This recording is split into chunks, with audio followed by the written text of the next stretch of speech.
그날 LA의 하늘이 피처럼 붉게 물들었습니다. 시속 880km의 광풍이 도시를 집어삼키는 순간 아무도 이 재난이 우리에게 특별한 이야기를 들려줄 것이라고 예상하지 못했습니다. 9만 명의 피난민이 발생하고 1,500억 달러의 피해가 예상되는 순간에도 한 구역만이 마치 다른 세상처럼 움직이고 있었습니다. 도대체 그날 미국 코리아타운에서는 무슨 일이 벌어진 걸까요? 재난보도국의 형광등 아래에서 늦은 오후 지루한 시간이 흘러가고 있었습니다. 화요일 오후 3시, 제가 퓰리처상 수상작 편집을 마무리하던 그때였어요. 제 모니터 옆으로 급하게 선임 기자가 지나갔습니다. 에이미, TV 봤어? 고개를 들어보니 뉴스룸 전체가 한 화면을 주시하고 있었습니다. LA 해안가에서 시작된 화재, 벌써 세 번째 속보가 이어지고 있었어요. 산타아나 바람이 시속 880km로 이미 12,000가구 이상이 화염에 휩싸여 LA 역사상 최악의 재난이 될 것으로 팀장님이 긴급 회의를 소집했습니다.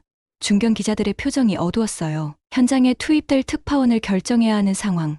하지만 아무도 선뜻 나서지 않았습니다. 이번 건 다르다. 소방국장도 통제 불가능을 선언했어. 바람이 너무 강해 헬기 취재도 위험할 거야. 현장 기자들 모두 고립될 수 있어. 그때였습니다. 제가 자리에서 일어났어요. 제가 가겠습니다. 모두의 시선이 저를 향했습니다. 신입 시절 산불 현장을 취재하다 실수했던 제 모습을 기억하고 있었겠죠. 에이미, 너 아직 3년 차야. 이건 내가 감당하기엔. 팀장님, 제가 환경재난학을 전공했고 기자 아버지 밑에서 자랐잖아요. 이런 현장에 투입돼야 할 이유가 충분합니다. 회의실이 조용해졌습니다. 사실 베테랑 선배들은 그 현장이 얼마나 위험한지 알기 때문에 모두 가기를 망설이고 있었습니다. 그런데 이제 신입인 제가 가겠다고 선뜻 나서니 허락할 수도 말릴 수도 없는 상황이었죠. 팀장님이 잠시 생각에 잠기더니 말씀하셨어요. 좋아, 가. 하지만 약속해. 위험하면 즉시 철수해. 그렇게 저는 LA행 비행기에 올랐습니다. 창밖으로 보이는 구름 사이로 검붉은 하늘이 드러났어요. 제 인생의 터닝포인트가 될 거란 건 그때까지는 전혀 몰랐습니다. 탑승 완료 10분 전 파일럿의 목소리가 기내에 울렸습니다. 현재 LA 상공의 기류가 매우 불안정합니다. 착륙이 지연되거나 회항할 수 있음을 미리 알려드립니다. 객실 창밖으로 보이는 하늘은 이미 재앙을 예고하고 있었어요. 새하얀 구름 사이로 검은 연기가 마치 흉물스러운 괴물처럼 비집고 올라오고 있었습니다. 착륙 직후 저를 기다리고 있던 현장팀과 만났습니다. LA 소방본부에서 긴급 기자회견이 있을 예정이었어요. 하지만 회견장으로 가는 길, 우리는 차를 세울 수밖에 없었습니다. 도로 한복판에서 한 남자가 오열하고 있었어요. 그의 손에는 녹아내린 액자 하나가 들려 있었습니다. 결혼사진이었을까요? 제가 다가가자 그가 떨리는 목소리로 말했습니다. 30년간 모은 것들이 모두 타버렸어요. 단 30분 만에. 취재 첫날부터 저는 깨달았습니다. 이것은 단순한 화재가 아닌 한 도시의 운명이 바뀌는 순간이라는 것을. 소방본부 기자회견장은 아수라장이었습니다. 전 세계 취재진들이 몰려든 가운데 소방국장은 충격적인 발표를 했어요. 현재 상황은 통제불능 상태입니다. 우리는 지금 악마의 바람과 싸우고 있습니다. 그의 목소리가 떨렸습니다. 23년차 베테랑 소방관이라는 그의 얼굴에는 깊은 절망감이 서려 있었어요. 42만 가구 정전, 9만 명 대피, 8만 9천 명 추가 대피 예정.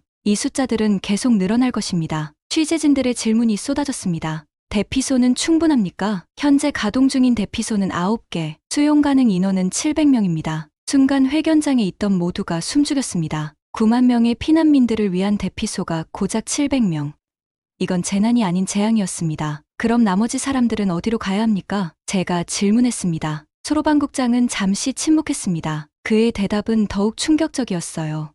알 수 없습니다. 우리도 답을 찾지 못하고 있습니다. 회견이 끝나고 현장 취재를 시작했습니다. 도로는 이미 주차장이 되어 있었어요. 대피하려는 차량들이 길게 줄을 섰지만 움직일 수 없었습니다. 광풍은 계속해서 불길을 키워갔고 하늘은 점점 더 붉게 물들어갔습니다. 저희는 피해 상황을 자세히 전하기 위해 가까운 대피소로 이동했습니다. 대피소에 도착했을 때 그곳은 정말 절망감으로 가득한 공간이었습니다. LA의 대형 체육관을 임시 대피소로 활용하고 있었는데 수백 명의 사람들이 좁은 공간에 빽빽히 모여 있었어요. 바닥에는 얇은 매트리스와 담요가 깔려 있었고 사람들은 서로 등을 기대며 말을 잃은 듯한 모습이었어요. 아이들은 멍하니 벽을 바라보고 있었고 어른들조차 깊은 한숨만 내쉬고 있었습니다. 그때 제 귀에 한 소녀의 흐느낌이 들려왔어요. 10살 정도로 보이는 소녀는 구석에 앉아 한 손에 반쯤 녹아내린 바비 인형을 꼭 쥐고 있었어요. 옆에 있던 엄마로 보이는 여성이 조용히 소녀를 달래고 있었어요. 제니퍼, 울지 마.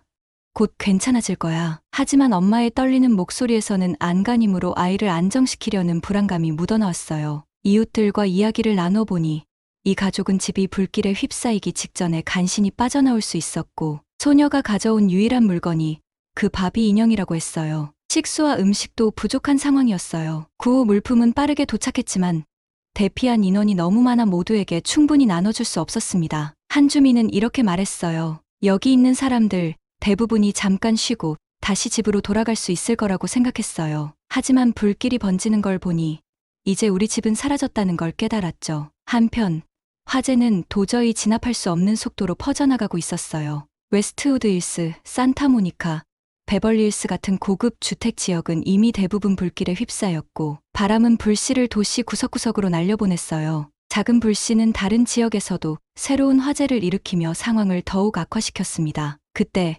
엘리사라는 이름의 한 여성이 대피소로 들어왔습니다. 창기된 얼굴의 그녀는 우리를 본 순간 울음을 터뜨리며 이야기를 시작했어요. 그녀는 남편과 함께 웨스트우드 힐스에 살고 있었어요. 그날 불길이 다가오는 것을 본 순간 그녀는 집에 남아 소방관들과 협력하기로 결심했어요. 소방관들이 도착하기 전까지 그녀는 마당에 있는 호스를 잡고 집 주변에 물을 뿌리며 시간을 벌었다고 합니다. 엘리사는 인터뷰 내내 담담하게 자신의 이야기를 풀어갔지만 눈빛에는 아직도 그날의 긴장감과 슬픔이 서려 있었어요. 그녀와 남편은 웨스트우드 힐스에서 15년간 살아왔어요. 그곳은 두 사람이 평생을 노력해 마련한 꿈의 집이었어요. 처음에는 불길이 이렇게 빨리 퍼질 줄 몰랐어요. 뉴스에서 화재 소식을 들었을 때만 해도 우리 집까지 영향을 줄 거라는 생각은 전혀 하지 못했죠. 하지만 창문 밖으로 먼 산에서 치솟는 검은 연기를 보고 나니 불안해지기 시작했어요. 바람은 점점 강해졌고 연기 냄새는 금세 온 집안에 퍼졌어요.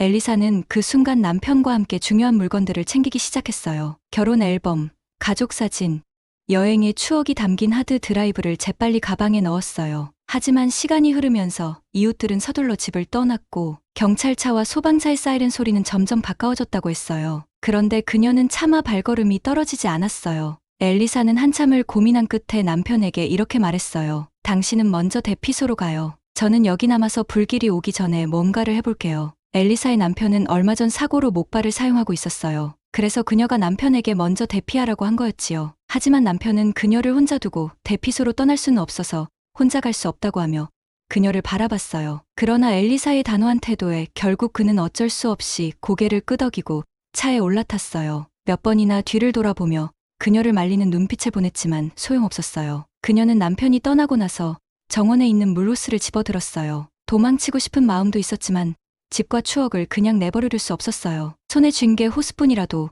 뭔가를 해야 한다는 생각밖에 없었어요. 엘리사는 1시간 넘게 집 주변에 물을 뿌리며 불길을 막아보려고 애썼어요. 건조한 바람은 계속해서 불씨를 날려보냈고 마치 시간이 멈춘 것처럼 느껴졌어요. 그녀의 손바닥은 물집으로 가득 찼고 몸은 녹초가 되었지만 그래도 멈출 수 없었어요. 제가 할 수 있는 건 불길이 다가오는 걸 조금이라도 늦추는 거였어요. 제 집과 이웃집이 위험에 처해 있는데 가만히 있을 순 없었죠. 불씨가 바람을 타고 엘리사의 집 주변으로 날아들기 시작했어요. 불씨가 마치 살아있는 것 같았어요. 바람이 방향을 틀 때마다 불씨는 이리저리 휘몰아쳤고 어디로 튈지 모르는 상황이었어요. 그녀는 잔디밭에 물을 뿌리며 불씨가 번지는 걸 막으려 애썼지만 불씨 하나가 덤불에 닿자마자 순간적으로 불길이 솟아올랐어요. 그때 깨달았어요. 제가 아무리 노력해도 이걸 혼자서 막을 수 없다는 걸요. 불길은 제 힘으로 멈출 수 없는 존재였어요. 하지만 포기하는 게 너무 고통스러웠어요. 제가 물러서면 제 집과 정원,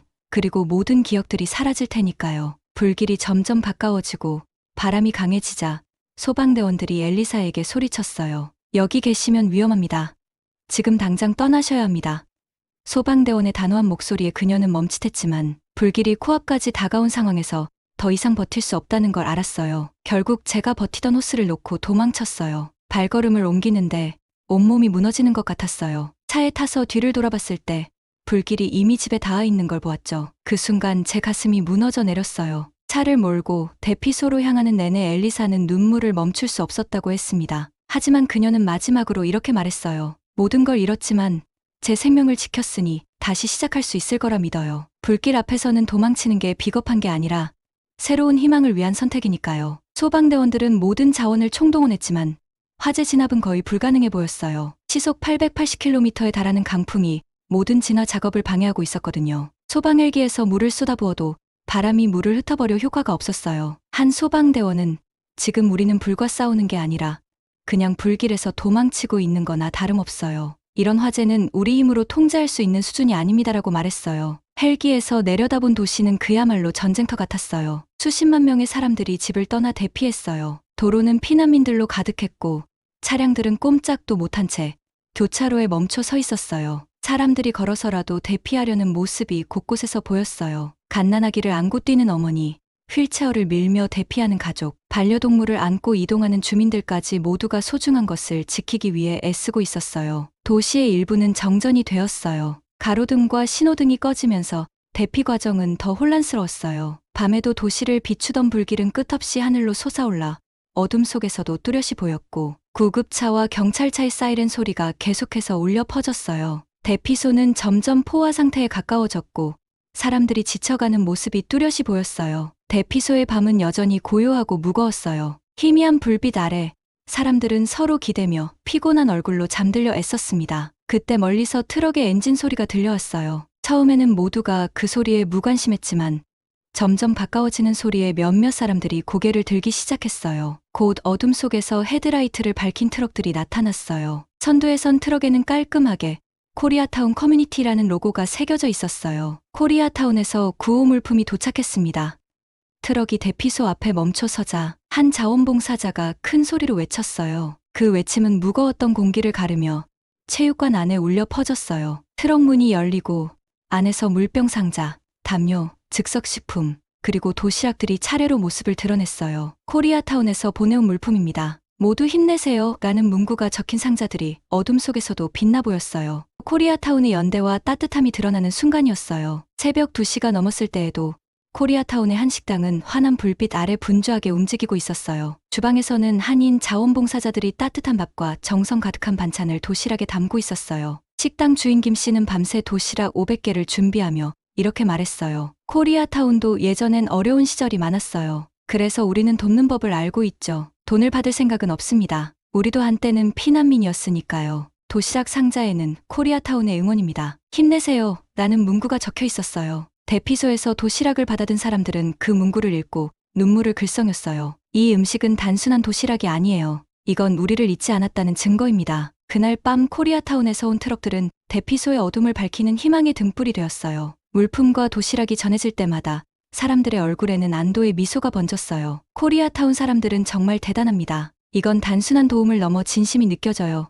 코리아타운은 단순히 LA의 한 지역이 아니었어요. 위기 속에서도 서로를 지지하고 도우며 함께 이겨내는 힘을 보여주는 커뮤니티였어요. 그날 밤 코리아타운이 보여준 연대와 희망은 대피소의 어둠 속에서 빛나는 등불이 되었어요. 저는 그 광경을 보며 예전에 아버지가 들려준 이야기가 떠올랐어요. 아버지는 LA 폭동 당시 기자로 일하고 계셨어요. 그 혼란스러운 현장을 직접 취재하며 코리아타운의 주민들이 어떤 방식으로 스스로를 지켜냈는지 생생히 이야기해 주셨어요. 1992년 4월 LA 도심은 혼란과 공포로 가득했어요. 로드니 킹 사건의 판결 이후 분노한 시민들의 시위는 점점 폭력적인 폭동으로 변해갔습니다. 불길은 도시 곳곳을 집어삼켰고 상점들은 약탈당하며 거리에는 혼돈만이 가득했어요. 경찰과 소방당국은 제대로 된 대응을 하지 못했고 코리아타운은 외면받은 지역 중 하나였어요. 폭동이 시작된 지 하루 만에 코리아타운 상점들은 약탈자들의 주요 표적이 되었어요. 유리창이 깨지고 가게 안 물건들은 약탈당했으며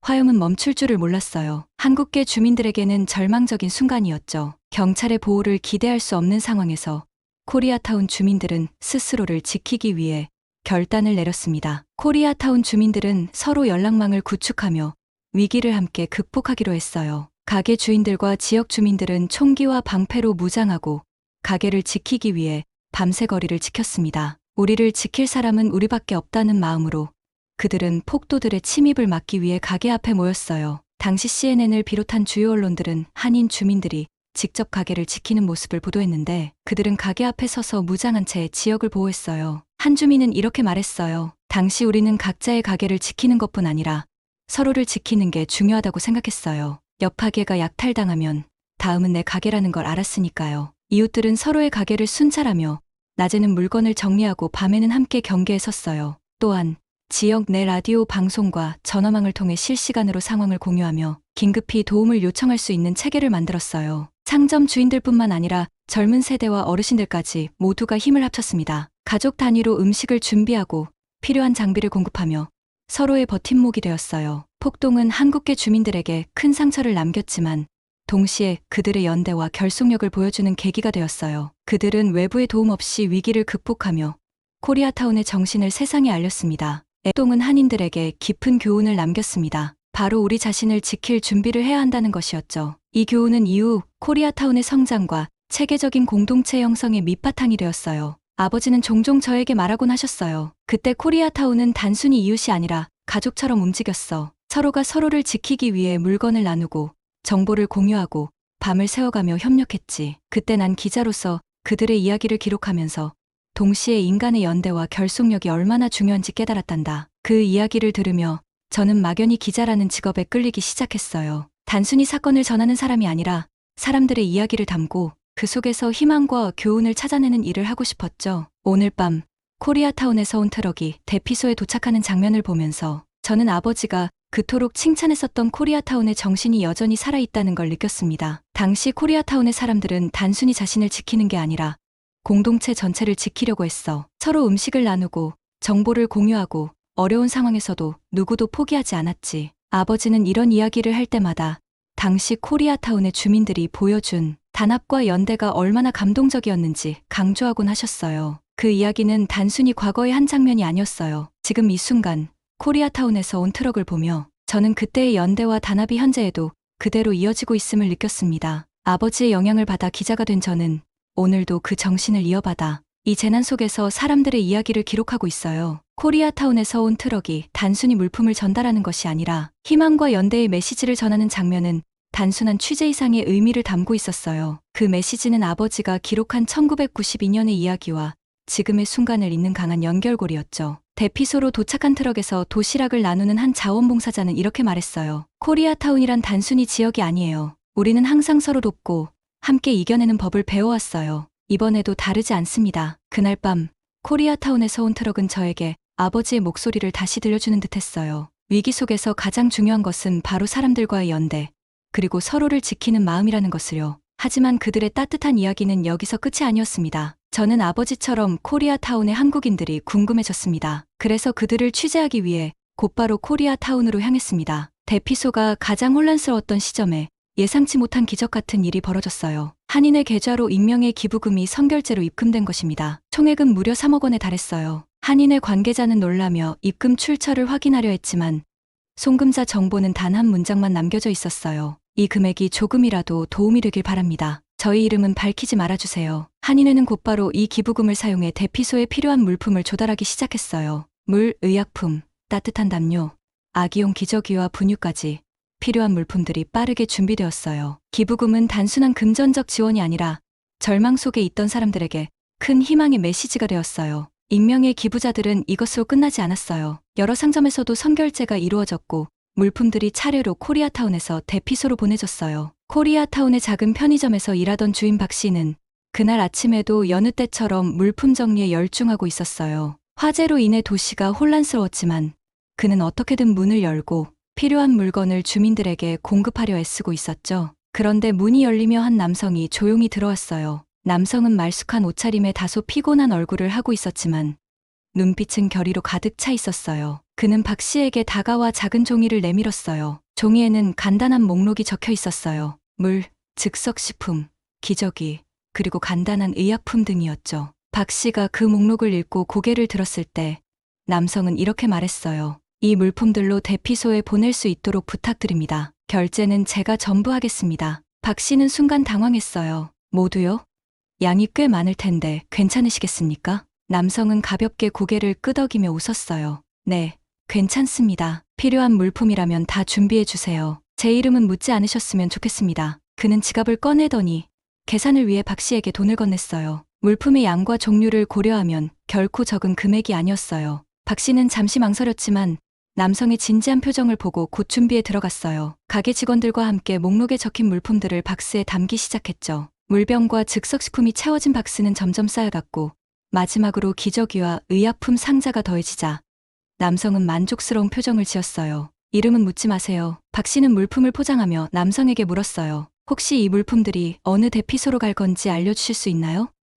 저희도 도울 수 있으면 돕고 싶어서요. 하지만 그는 고개를 저으며 말했어요. 도움은 감사하지만 제가 누군지 묻지 말아주세요. 중요한 건 제 이름이 아니라 이 물건들이 필요한 사람들에게 전해진다는 겁니다. 그는 포장이 끝난 박스를 자신의 트럭에 직접 실으며 한마디를 남겼어요. 이건 제가 과거에 받은 도움에 대한 작은 보답일 뿐입니다. 모두가 함께 힘을 모아야 하잖아요. 박 씨는 트럭이 멀어지는 모습을 바라보며 마음 한구석이 따뜻해지는 걸 느꼈어요. 그는 손님이 떠난 후에도 그의 말을 되새겼어요. 도움은 이름이 아니라 마음에서 나온다는 그 말이 박 씨에게 깊은 울림을 남겼죠. 대피소에서 물품을 받은 한 주민은 손에 든 물병을 바라보며 울컥했어요. 누군가가 우리를 위해 이런 도움을 준다는 게 믿기지 않아요. 이 물 한 병에 담긴 마음이 너무 큽니다. 익명의 천사들은 자신의 이름을 남기지 않았지만 그들의 따뜻한 마음은 재난을 겪는 모든 이들에게 오래도록 기억될 것입니다. 화재가 어느 정도 진압된 뒤 LA 소방국은 언론 브리핑에서 한 가지 특별한 발표를 했어요. 바로 코리아타운의 재난 대응 시스템을 벤치마킹하겠다는 것이었죠. 소방국 대변인 앤서니 브라운은 기자들 앞에서 이렇게 말했어요. 이번 화재에서 코리아타운이 보여준 대응 방식은 놀라울 정도로 체계적이었습니다. 그들은 초기부터 질서정연하게 움직이며